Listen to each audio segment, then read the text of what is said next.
علیکم ورحمۃ اللہ وبرکاتہ۔ میرے دوستو، جو حضرات ادھر ادھر ٹہل رہے ہیں،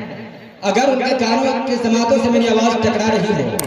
تو میں ان سے ریکویسٹ کر رہا ہوں کہ جلد از جلد پروگرام کے اندر شرکت فرما کر ثواب دار حاصل کریں، کیونکہ تمام شعراء کرام کی آمد ہو چکی ہے۔ جناب مذکر کمال دغراوی کی آمد ہو چکی ہے، اور جناب مرتضیٰ قمر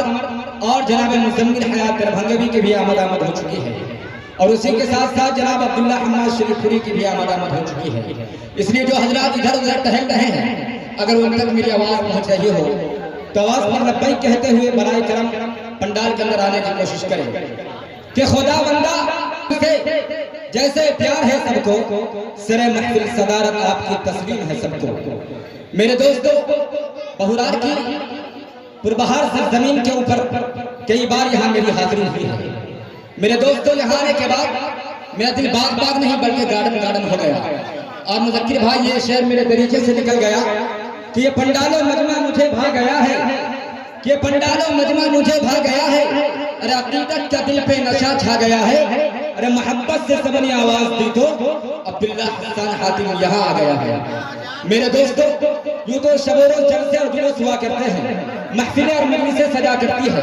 لیکن ہر محفل کی بات ایک جیسی نہیں ہوتی۔ کوئی محفل دنیا بھر کی بکواس پر منحصر ہوتی ہے، تو کسی میں بے حیائی کا اعلان مظاہرہ کیا جاتا ہے، تو کسی میں اردو کا شمع روشن کیا جاتا ہے، تو کسی میں قوالی کی صدائیں بلند ہوتی ہے، تو کہیں آرکیسٹرا کی محفلیں سجائی جاتی ہے، کہیں عرس اور میلہ لگایا جاتا ہے، تو کہیں ڈھول اور تاشے بجائے جاتے ہیں۔ ایسی محفلیں اکثر عیش پرست لوگوں کی ہوا کرتی ہیں، ان مجلسوں کا دینی مجلسوں سے کوئی واسطہ نہیں ہوتا۔ ایسی محفلوں میں شرکت اعمال نامے میں گناہوں کا اضافہ ہی ہوا کرتی ہے۔ بلکہ میں آپ کو بتلاتا چلوں کہ دینی مجلس کسے کہتے ہیں۔ دینی محفلیں تو وہ ہوا کرتی ہیں کہ جن میں دینداروں کا جمع کثیر نظر آئے۔ دینی مجلسیں تو وہ ہوتی ہیں جن کے اندر قرآن و حدیث کی باتیں ہوں۔ دینی اجلاس تو اسے کہا جاتا ہے کہ جس میں آنے والوں کے تہذیب و تمدن کے موتی، اخلاق و کردار کے خوشبودار پھول، حیا و پاک دامنی کا درس دیا جاتا ہو، کہ جہاں اکابرین اولیاء کی زیارت نصیب ہوتی ہو، ایمانی تراوت حاصل ہوتی ہو، قلبی راحت نصیب ہوتی ہو،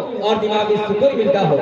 آپ کو اپنی قسمت پہ ناز ہونا چاہیے کہ آپ کی شرکت ایک ایسے ہی اجلاس کے اندر ہوئی ہے کہ جہاں برکت ہی برکت، رحمت ہی رحمت، منفعت ہی منفعت، فائدہ ہی فائدہ، جہاں نقصان کا دخل نہیں، خسارے کا سوال نہیں، کیونکہ یہ کوئی دنیوی محفل نہیں، سیاسی جلسہ نہیں، سرکاری سمیلن نہیں، مشاعرے کا اسٹیج نہیں، نہ کہ قوالی کا استھان بھی نہیں۔ میرے دوست رہتے اس میں کسی بے سر قوالی کی کراہت آمیز قوالی ہوگی، اور نہ کسی بےہودہ شاعر کی بےہودہ شاعری۔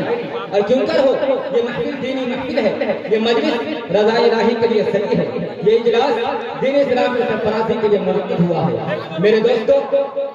جس مجلس کے متعلق نبی صادق و مسعود صلی اللہ علیہ وسلم نے یہ رخ پرور سنایا کہ جہاں کہیں ایسی مجلس منعقد کی جاتی ہے، ملائکہ جیسی مخلوق شرکائے مجلس کو اپنی جلوہ میں لے لیتے ہیں، اور رحمت الہی انہیں ڈھانپ لیتی ہے، اور بارگاہ عزیز ان پر سکینہ نازل کیا جاتا ہے۔ اور سب سے زیادہ سعادت و خوش قسمتی کی بات تو یہ ہے کہ خود رب العالمین ان کا ذکر و تذکرہ ملائکہ سے کرتے ہیں، کہ ناز کرتے ہیں ملک ایسی زمین پر آزاد، کہ ناز کرتے ہیں ملک ایسی زمین پر آزاد جس پہ دو چار گھڑی ذکر خدا ہوتا ہے۔ میرے دوستو،